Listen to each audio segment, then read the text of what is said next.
I actually focused on learning to do nothing because I had done something for so many years, so much, that I thought, this is an opportunity to be allowing and to not have to put everything together, not have to make things happen, and not be in control. And it took a good long time. The reason that we are having such a good time with you is because we want to put forth the idea that deliberately doing nothing is doing something. And that it is the smartest thing that you could ever do, because in deliberately doing nothing, you are deliberately reaching for the state of allowing, which allows everything that you've ever wanted to come into place. When you realize that in everything that you've been living, you've been asking.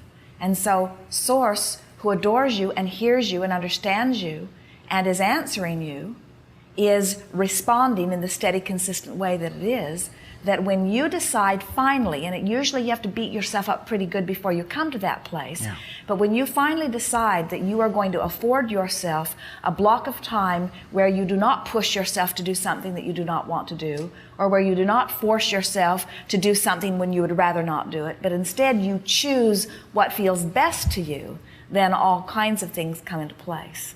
And we were also teasing with you a little bit because we know that when you make the decision to do nothing and you get into that place of allowing, that then all kinds of inspiration to do things comes forth, because it isn't about doing nothing, it's about feeling better about what you are doing.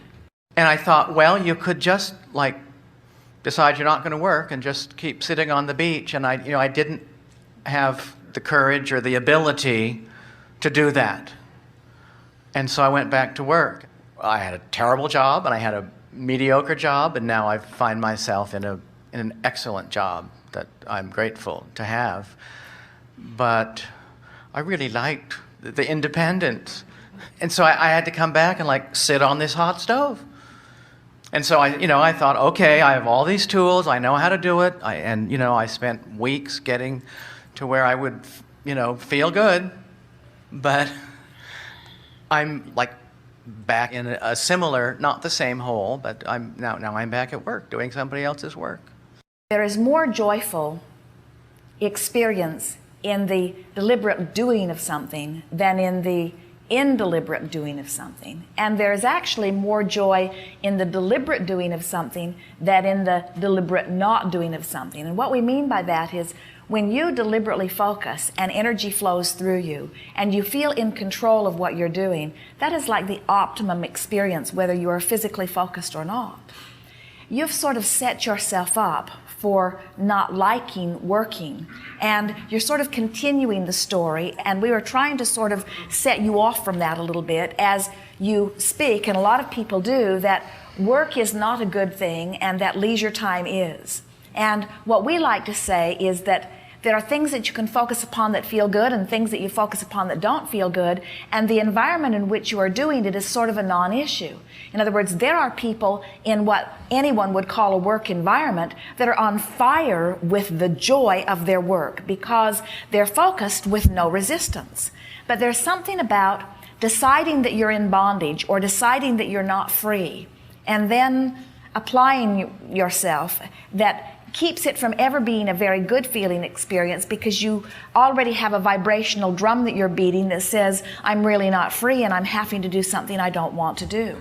You can be joyful in anything that you are doing, but you have to stop saying, I don't have choices, when in fact you do. You said to us, I had the choice of working or not working. Now, what you really meant was, well, I really didn't have the choice, because if I don't go to work, I don't have any money. And if I don't have any money, then there are all kinds of other choices that I've made that can't be satisfied. Right. But really, there are a lot of people that are on the beach today that don't have any money. In other words, that is an option. And there are a lot of people on the beach today who have plenty of money. In other words, you just have to decide what you most want to do. But what you more than anything have to do is stop deciding more what you don't want.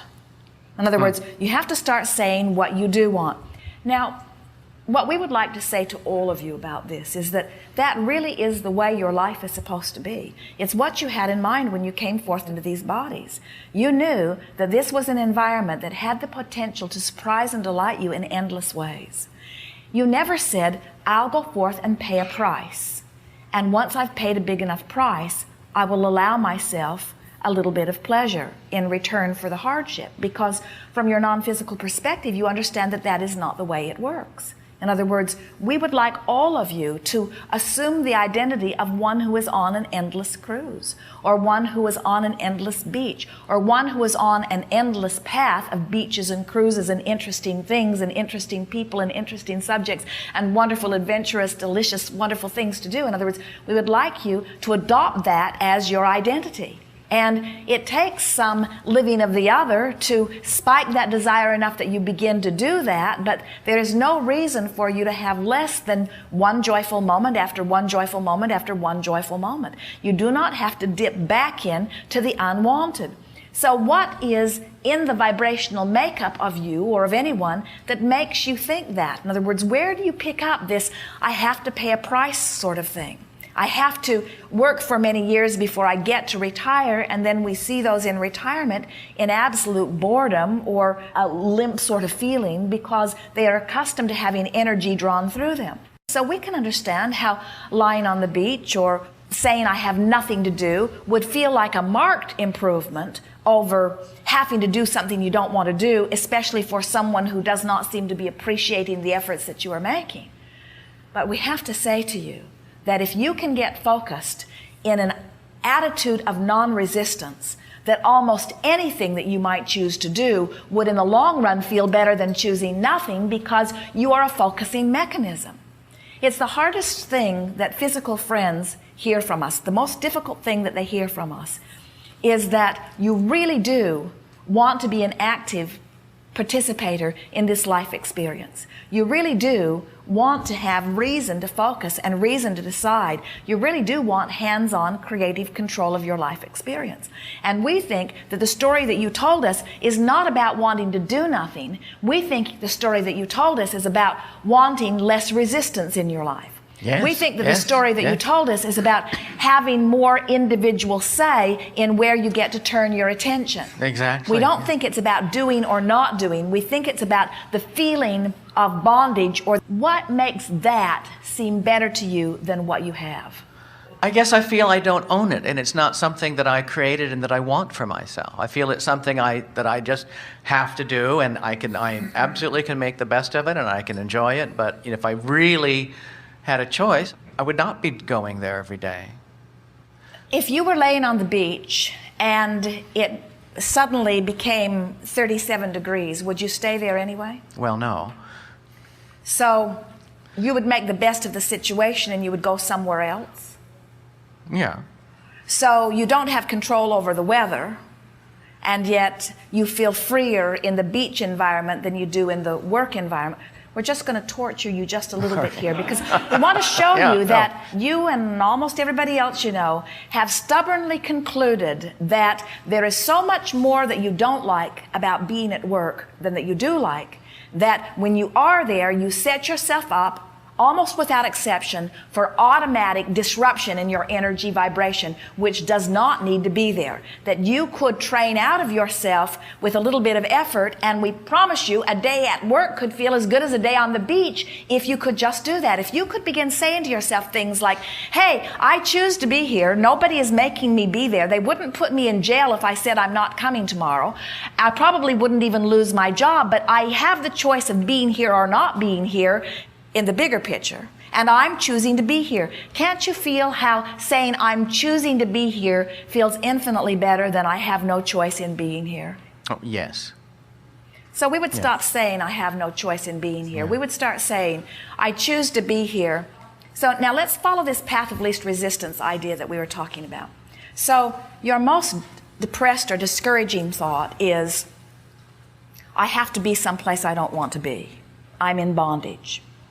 And your best scenario is, I'm on the beach and I can stay here as long as I want to be here, and I really don't have to do anything. So let's build some bridges between there and see if you can begin feeling the resistance lift from you. So I have to be here. I really don't want to be here. But I'm here by my choice, and I did attract this work environment. And I'm quite pleased with it in comparison with some other work environments. And I realize that I did a good job of attracting this, and there are components of being here that are more satisfying than others. Now, all of those statements are true, and we can feel as we speak them, your vibration raises to them instantly. In other words, you feel all of that. So can you feel how these words that we are suggesting are more aligning, and by that we mean aligning you with you.